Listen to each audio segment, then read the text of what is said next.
Hello and welcome to another episode of Beer Man's No Bull Beer Reviews. Today I have another beer brought to you by the great folks of Dancing Gnome out of Pittsburgh, Pennsylvania. This beer is called Astroid. So this is one that they've been making for a decent while, but I haven't done a review for this beer yet on the channel. And just to let everyone know, this, even though it has this on it, it's kind of a joke because it's not asteroid like the giant rock that flies through space. It's Astroid, which is actually, it's hard to see on the picture, but there's all these little diamonds that are like curved, and basically what that is. That's what an asteroid is, but it's also the red, blue, and yellow diamonds that are in the Pittsburgh Steelers logo. That's what those are, asteroids. So this is kind of a play on that. And I apologize if you hear some background noise. It's just raining really, really hard here, and my sunroom has a metal roof, so you can hear it a little bit. But I'll try to talk over it. Anyways, this is another IPA from these guys, 7.2 ABV, and unfortunately I don't remember what hops are in this, but I'll try to post it in the comments. So let's crack it open and see what we got.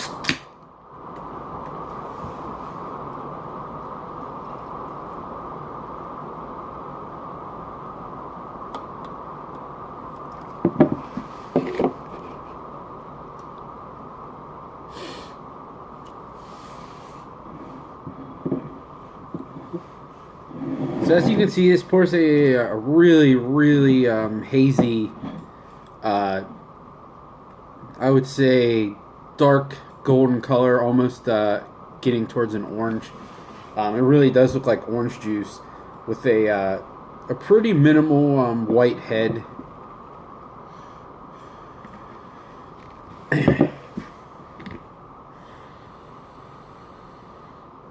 So this one's definitely on the juicy side.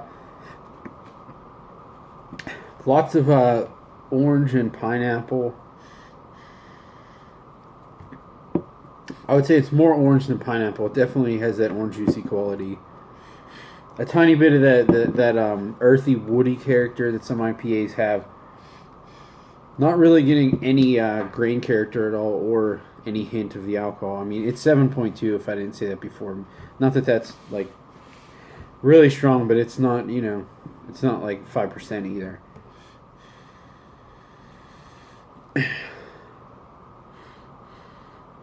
Yeah, I mean, I think that slight earthy, woody character, almost some people might pick that up as like resinous too, but I would say it's mainly orangey with a little bit of pineapple.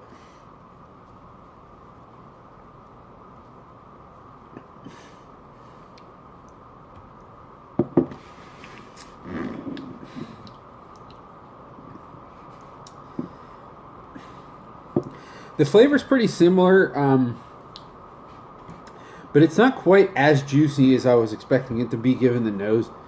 It has, I think there's probably more pineapple in the taste than there is in the aroma.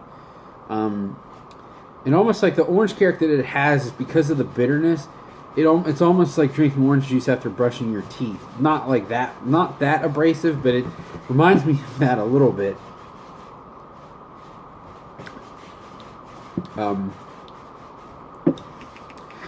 there is a little bit of that earthy, like plant matter, hoppy character in the background. It is a little burny.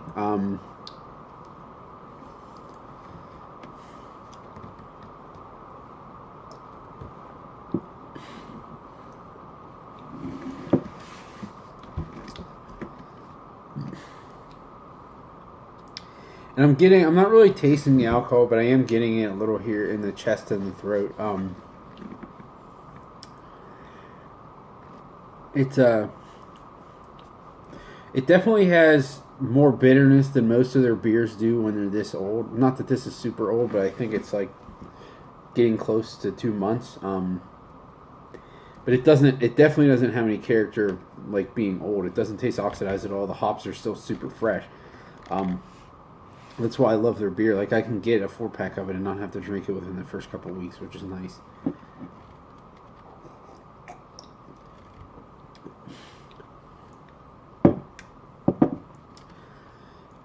And I would say this one is decisively not just bitter, but decisively more dry than a lot of their IPAs. Not that theirs are crazy sweet. They're not like heist level, but they're generally, I would say, medium sweetness on the New England IPA scale. This one's a little drier than most, which I think is bringing out that bitterness. But I actually like that. If this was sweet, I don't know that I would like it as much. The one thing that I have to give these guys credit for, too, is one complaint that a lot of people had about their beers for a while was that they were good, but a lot of them were like really, really similar. The hop profile and the body, but this is not. This is a lot different than like the last IPA I had from them. Of course, the hop profile is different, but it's not as sweet, and it's not as pillowy either. It's just it's more watery is not the right word, but it just has more of a bite to it. So I don't know if the carbonation level's higher or something too.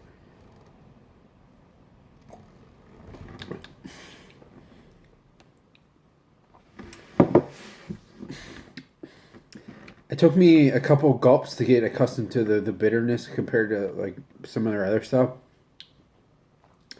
But the more I'm drinking it, the more I really, really like this because it's juicy, but it's like orangey juicy and like orange rind, like bitter juicy. But it's like most of their stuff is now. It's super, super clean. There's no off flavors at all. Like the only time I ever have a Dancing Gnome IPA anymore that I think there's something that I don't like about it, it's usually just a little bit too abrasive. In like the back of the tongue bitterness. But there's never, I don't get like any off flavors like diacetyl or anything like that from their beers or anything that I would consider a remote brewing flaw. So they're definitely still putting out some really good stuff. I don't know how much this costs, but I know it's less than 20 because their double IPAs are usually 18 to 20. So this is probably like somewhere between 16 and 18, I would guess. So at that price and given the quality of this, I would absolutely say this is a buy for me. Thanks to my buddy for giving me this can and all the other Dancing Gnome cans that he's got me recently. I really appreciate it. I have some more Dancing Gnome stuff coming from one of my buddies who lives down here in Charlotte, who's also from Pittsburgh, is up there this weekend. So he grabbed the most recent flower beer, some Simcoe jam, the new lager that they did, which I'm really excited for because they've never done anything in that realm before, and also another like Enigma Big Secret IPA, I think. So I'm really excited to try those, and I also have some other cans left from my friend who got me this. I have a can of Poppy, which I'll be drinking on this channel soon, and I think that's it for Dancing Gnome cans at least. But I generally always have some here and there because of my connections up in Pittsburgh. So yeah, that's all I got on this guy. Like I said, this is definitely a buy for me. Really, really nice. A little different than a lot of their other stuff. But please like, comment, subscribe. Let me know what you think, and I look forward to doing the next one. Thanks.